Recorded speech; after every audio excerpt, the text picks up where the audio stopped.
To goon or not to goon? That is the question. Whether 'tis nobler in the mind to resist the pull of euphoric abandon, or to dive deep, unshackled, into the sea of endless gooning.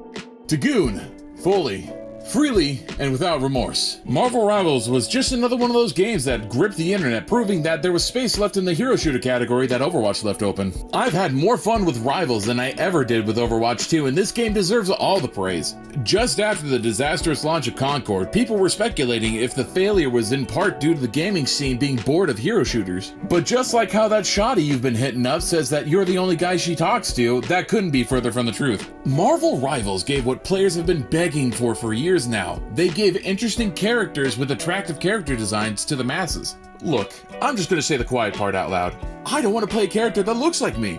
I'm a simple man, I see hot people, brain neuron activate. This game is one of the most impressive monetization designs I've seen in quite a while. The game provides so much content that's freely available. No character is locked behind a paywall that you have to pay for to unlock. Every character is freely available at launch. But let's not kid ourselves. We all know why the game is popular, and the spikes in term searches on orange and black websites says as much. I know you say thank you when Nemafrost grabs you. Lord have mercy, it's always the free game squeezing the most out of you. Looking at you, Hoyoverse. I ain't going back, cause I have a gambling problem. The gameplay feels fantastic, and the large roster of memorable characters keeps you on your toes feeling fresh and exciting. The roster is broken into 3 different categories, being Vanguard, Duelist, and Strategist respectively, aka Tank, DPS, and Support. I won't bring up the current meta or how brain dead my Habsburg wannabe teammates are, since that is always changing. So I'll only speak on the gameplay of Marvel Rivals. And so far, it's pretty solid. In all my hours of playing, the game itself never really felt like it was actually bad to play. Each character always felt unique in their own design, and no 2 characters really overshadowed each other in terms of their abilities. The map designs are also fresh and unique that never really feels like a copy-paste of a previous map.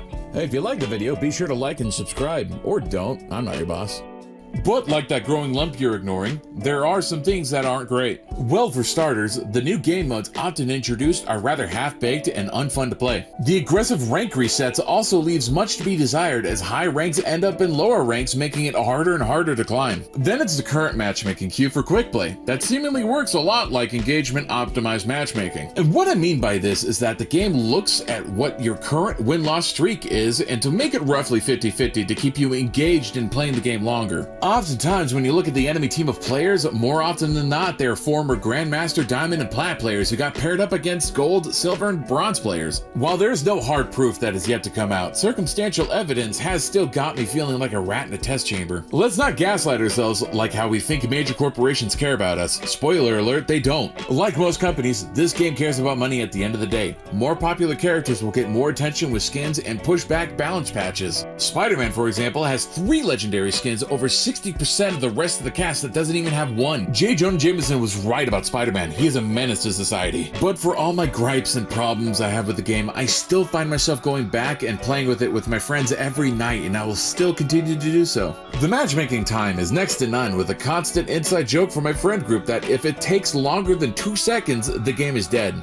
As of May 2025, the average 24-hour peak player count on PC is 148,000 players, which is absolutely astronomical. With new characters added every patch, it's a wonder how they keep coming up with new ideas for characters. I honestly would have a hard time myself and would phone in a Venom, but just a robot. This game is for those who like Overwatch and hero shooters in general, those who love team play-based games. I'd give this game a solid 7.5 out of 10, mainly in part because the matchmaking that feels like a social experiment, hero patches that seem to wait way too long, and I'm sure that my data is being harvested and sent off to China. Just remember though, if you're going to play Chinese spyware, at least you should be able to enjoy it.